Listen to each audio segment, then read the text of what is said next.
بسم اللہ الرحمن الرحیم۔ ایسی کیا چیز ہے جسے اللہ نہیں جانتا؟ وہ کیا ہے جو اللہ کے پاس نہیں ہے؟ کون سی ایسی شے ہے جو اللہ نے خلق نہیں کی؟ کیا اللہ زمین پر آ سکتا ہے؟ تو ناظرین، یہ وہ سوال ہیں جو آج نہیں بلکہ 1400 سال قبل پوچھے گئے، تاکہ اسلام کی سچائی کو شک میں ڈالا جائے اور یہ ثابت کیا جائے کہ دین اسلام میں کسی سوال کا جواب موجود نہیں، اور اس دین کو اس دنیا سے ختم ہو جانا چاہیے۔ مگر ناظرین، اللہ نے اپنی حجت کو ہمیشہ غالب رکھا ہے۔ آپ سب کے ذہن میں بھی یہی آ رہا ہوگا کہ ان کا جواب کیا ہوگا۔ آیا ان سوالوں کے جواب کسی ہستی نے دیے ہوں گے؟ تو یہی سب جاننے کے لیے جڑے رہیے ہمارے ساتھ اس ویڈیو میں۔ یہ اس وقت کی بات ہے جب اسلام پروان چڑھ رہا تھا اور دنیا میں اسلام کا پیغام حق پھیل رہا تھا۔ ناظرین، یہ وہ وقت تھا جب امیر المومنین علی ابن ابی طالب علیہ السلام مسند خلافت پر موجود تھے اور عوام کو اللہ کے دین کی تبلیغ کر رہے تھے۔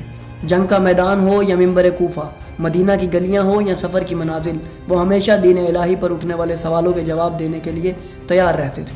وہ اس کائنات کی واحد ہستی تھے جنہوں نے برسر منبر اعلان کیا تھا کہ مجھ سے پوچھ لو جو کچھ پوچھنا چاہتے ہو، میں زمین کے راستوں سے زیادہ آسمان کے راستوں سے باخبر ہوں۔ بعض روایتوں میں یہ بھی جملہ نقل ہوا ہے، مجھ سے اس علم کے بارے میں سوال کر لو جسے نہ جبرائیل جانتا ہے نہ ہی میکائیل۔ اب ناظرین، جب اس ہستی سے وہ سوال کیے گئے جن کو سننے کے بعد انسان سوچ میں گم ہو جاتا ہے، تو اس ہستی نے ان سوالوں کے جواب ایک ہی لمحے میں عطا کر دیے۔ تو ناظرین، ان جوابات کی طرف چلتے ہیں۔ ایک مرتبہ چند یہودی آپ کے پاس آئے اور عرض کرنے لگے کہ ہم آپ کے لیے چند ایسے سوال لائے ہیں کہ آپ کبھی بھی ان کا جواب نہیں دے سکیں گے۔ اس پر امام علی ابن ابی طالب نے فرمایا، اے لوگو، پوچھو جو پوچھنا چاہتے ہو، تم جس طرح بھی جواب چاہو گے میں تمہیں بتاؤں گا۔ بس انہوں نے پہلا سوال آپ کی خدمت میں رکھا کہ وہ کیا ہے جو اللہ کے پاس نہیں ہے۔ تو امام علی ابن ابی طالب نے فرمایا کہ وہ چیز جو اللہ کے پاس نہیں ہے وہ ظلم ہے۔ اتنا سننا تھا کہ وہ یہودی ہکے بکے رہ گئے اور فوراً اپنا دوسرا سوال پیش کر دیا کہ یا علی، بتائیے وہ کون ہے جسے اللہ نہیں جانتا؟ اس پر امیر المومنین نے فرمایا، جسے اللہ نہیں جانتا وہ یہ خبر ہے کہ اس کا کوئی بیٹا ہے۔ عیسائی کہتے ہیں کہ اللہ کا بیٹا موجود ہے، جبکہ اللہ کے ہاں ایسی کوئی خبر نہیں کہ اس کا کوئی بیٹا بھی ہے۔ جب انہوں نے یہ سنا تو وہ سب ایک دوسرے کا منہ تکنے لگے اور کہا کہ ہمارے پاس اس سے بھی خطرناک سوال ہے۔ بس امام نے فرمایا کہ جو دل چاہے وہ پوچھو۔ تو انہوں نے کہا کہ وہ کیا ہے جسے اللہ نے خلق نہیں کیا؟ تو اس سوال پر امیر المومنین علی علیہ السلام نے فرمایا کہ ایسی چیز جسے اللہ نے خلق نہیں کیا وہ قرآن ہے، کیونکہ قرآن اللہ کا کلام ہے اور کلام کرنا صفت ہوتی ہے، اس لیے اس کا کلام اس کی مخلوق نہیں۔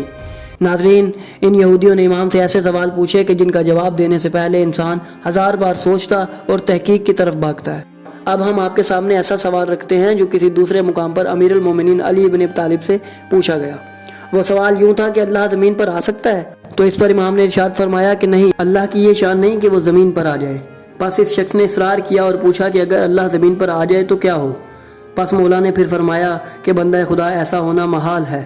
پس وہ لگاتار اصرار کرتا رہا اور ایک ہی سوال پوچھتا رہا کہ اگر اللہ زمین پر آ جائے تو کیا ہو؟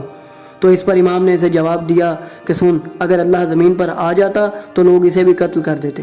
تو ناظرین، یہ تھے علم نبی کے وارث جو بظاہر خطرناک نظر آنے والے سوال کا نہایت مدلل اور آسان جواب عطا فرما دیتے ہیں۔ تو ناظرین، یہ تو کچھ بھی نہیں، ابھی تو اس جیسے کئی سوالات ہیں جو اہل بیت سے پوچھے گئے اور انہوں نے نہایت آسانی کے ساتھ ان کے جوابات سے مخلوق کو اللہ کی وحدانیت سے آشنا کرایا۔